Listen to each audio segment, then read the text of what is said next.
All right, hi everybody out there in YouTube land. I realize I haven't done a video in a while and I've had a lot going on and I've got projects to get to that I haven't gotten to, including that 40 Ford that everyone seems to like, including myself. But this past Sunday I bought another car, but not a classic. I bought this modern 2004 Mercury Grand Marquis. A lot of car guys like the Panther body cars because, I mean, they're reliable, the parts are cheap, everything else. I mean, this isn't my first Panther body car. I've had two town cars. I've had two other Grand Marquis, including one of them was a Colony Park wagon, like an 89.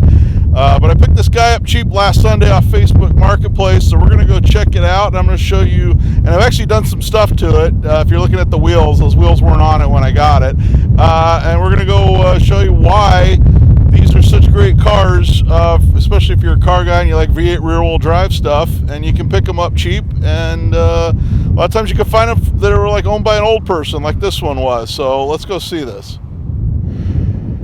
All right, this car was on Facebook Marketplace, so I know a lot of you guys like the Facebook Marketplace. It actually had a busted grill, and I actually got a new grill. That's not a used one like from Pick Apart.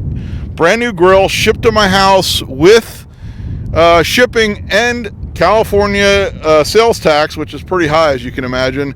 It was $43 for a brand new grill. Took a half an hour to put in, maybe a half an hour. It's got a few nicks and bumps and bruises on the front, nothing terrible.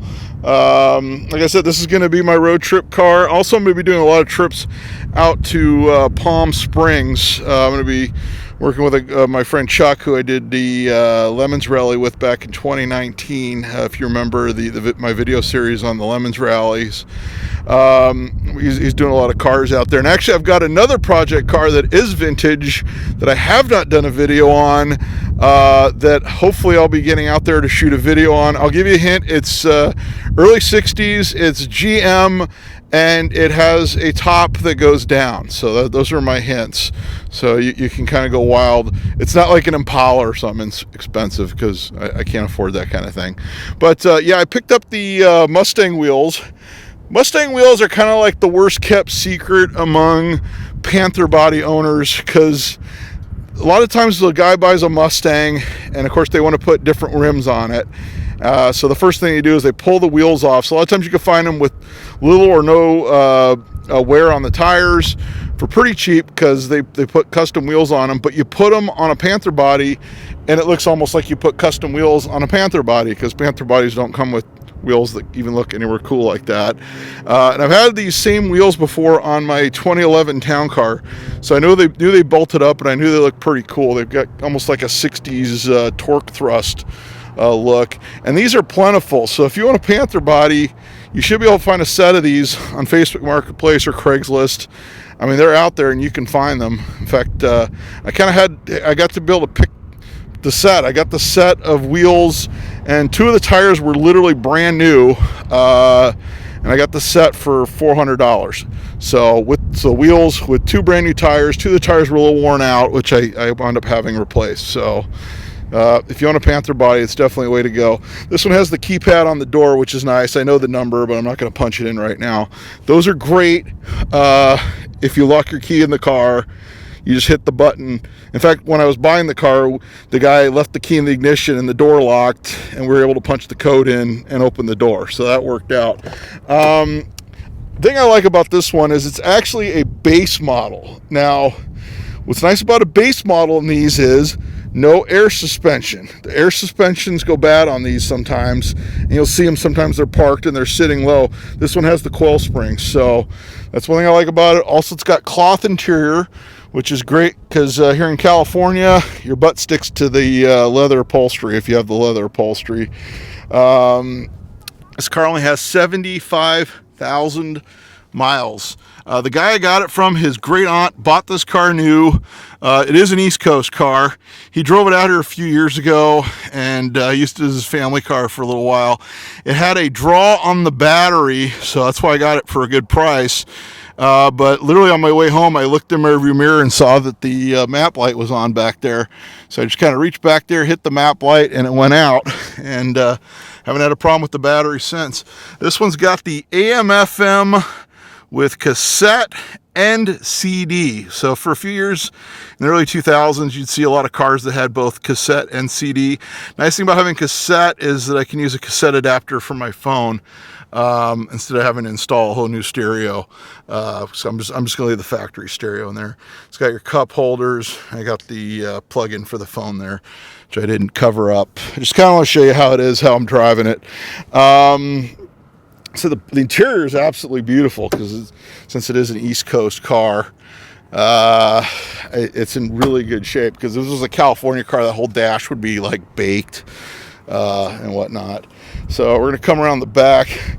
Unfortunately, it has the dealer installed cloth top. Now these were popular. You don't see a lot of these on California cars because I think they just weren't as popular. But a lot of the dealers back east in the Midwest, especially like Florida and places like that, they installed these tops because then they could upcharge people, and they were like a high profit item to kind of pack into the vehicle sale when they were new. And of course, I don't really care for it, but it looks like it'll clean up. I got to glue some of this stuff.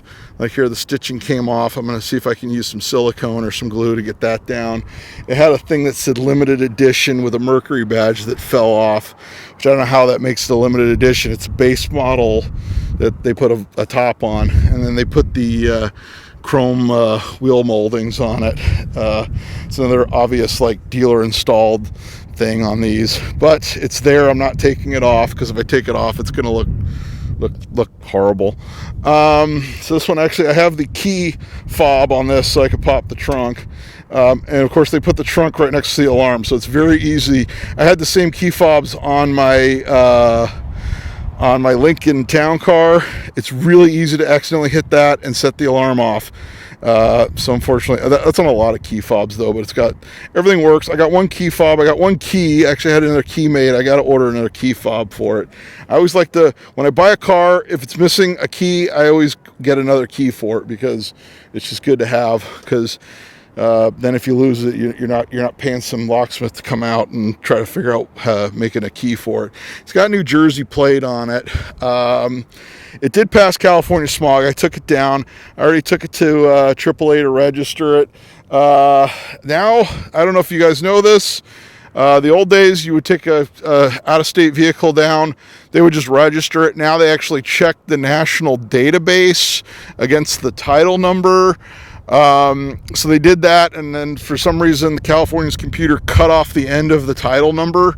So I'm sure it's legit because it was the title for the car, but they had to send the paperwork to Sacramento. So I've got the temporary sticker for now, so in the back window, and I just left the New Jersey plate on there so it doesn't look like I'm driving around with no plates. But it is registered in California. It did pass smog, no problems. These are OBD2. OBD2 smogs are like super simple.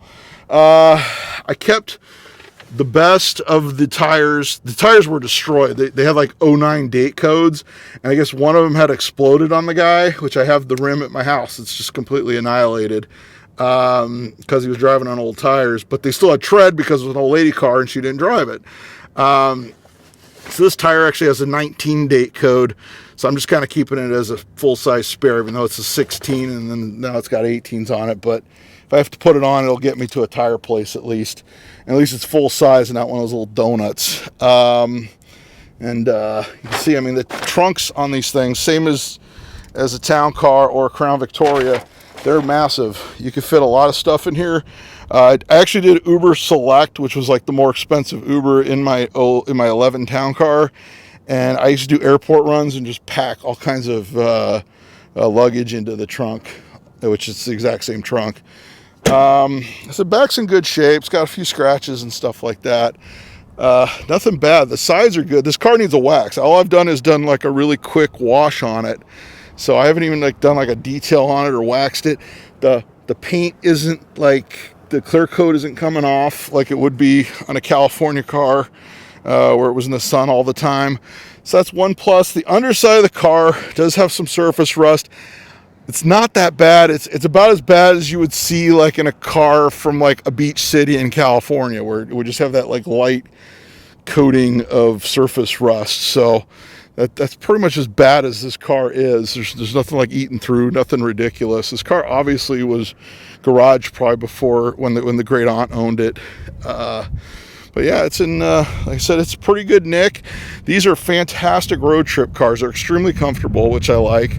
Like I said, I had the 92, and I took that to Radwood when it was in the Bay Area, and when they had the Hoopty-Con at the Sonoma Raceway. And that was just a really comfortable car. I drove that one to the Bay Area another time, and I drove it to Vegas a few times. So, and of course my town car I just drove the hell out of. So I know how comfortable these are. So next we're gonna go in and we're gonna check out the engine. So I'll pop the hood. All right, so I got the hood open. This one, there's like the spring that kind of pops it open when you hit the hood latch is busted. So you have to stick like almost like a screwdriver or something to get it to prop up a little bit. So I got to figure out what's going on there. So this is an East Coast car. You look, there's like a lot of just like surface corrosion on like literally anything exposed metal. Nothing terrible. I mean, honestly, for the price I paid for the car, I'm not going to complain because it was a smoking deal.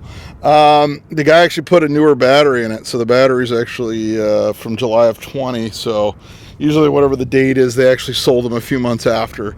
So that's pretty good. So it's got a newer battery. Like I said, I already figured out what the draw on the battery was. It was the light in the back seat. So we're good to go there. These grills are very easy to install. So if you find one with a busted grill, I said that they're cheap, they're easy to install. I'm glad I read the reviews of the grill, because every review I saw said reuse the original Ford hardware, which is what I did, because the studs are longer on the original Ford hardware, and the ones that come with it are kind of short, so I guess it makes it harder to install the grill. So fortunately I read the reviews before I did it. I usually recommend with any of those parts like that, especially, I think this came out of Taiwan. Usually Taiwan stuff's good. It's usually Taiwan's better than Chinese stuff. But like I said, the studs that come with it were too short. So I reused the Ford ones, just had to take some vice grips and got them unthread out of the old grill. It was actually pretty easy. But yeah, it's got the 4.6 liter. I'm gonna do an oil change on it. I haven't done it yet. It's got plenty of oil in it. The trans stick actually looked clean. It wasn't burnt. It looked like it was actually serviced not too long ago. So I'm gonna do a service on it this week. Belt's actually in really good shape. If you look, you can actually still read it. So, and it's not cracked or anything. So the belt looks like it was done not that long ago. These are all things you need to check on any car, which I'm sure a lot of you know if you're a car guy and you subscribe to my channel. Only other issue I found with this car is the turn signals don't cancel after you make a right or left turn. Having owned many vintage cars, I've run into that numerous times, and it's not a big deal for me. I looked it up. It's like a simple part, and it's about 30 minutes to fix. I guess you take this apart. You don't have to remove the airbag or the steering wheel to do it. So I'm probably going to be doing it at some point. And there's videos on YouTube on how to do it. So I'm not going to do a video on how to do it, since there's already like multiple videos on how to redo the switch so it cancels when you go left or right. So that's about it for the road trip rig. I'm going to be hitting the streets, and I know for sure I'm going to Vegas in a few months, and might be going up to Big Bear next month. We'll see. And but yeah, like I said, I always recommend, for car guys especially, you want something more modern, you want something V8 rear-wheel drive, definitely go with the Ford Panther. They made these up until 2011, just the same as the town cars and the Crown Victorias. I think the final couple years they made these, they were fleet only. A lot of them were rental cars. Most of them were rental cars, and I think the last batch of Grand Marquis, actually, from my understanding, they went to Saudi Arabia or something like that. They didn't even stay in the United States. Actually, these were built in Canada, if I remember correctly. So that's my new daily rig. This is what I'm going to be daily driving. So any of the smog people that watch the videos that go, oh, you're daily driving your 70s car. Well, I'm not. I'm daily driving this. And when I'm not driving this, I'm usually driving my 96 Dodge Ram pickup truck when I need to haul stuff. But so that's the 2004 Mercury Grand Marquis. If you like what you see, be sure to like, subscribe, leave a comment about the car if you'd like. Do you own one of these? Have you owned one before? And until next time, I'll be seeing you.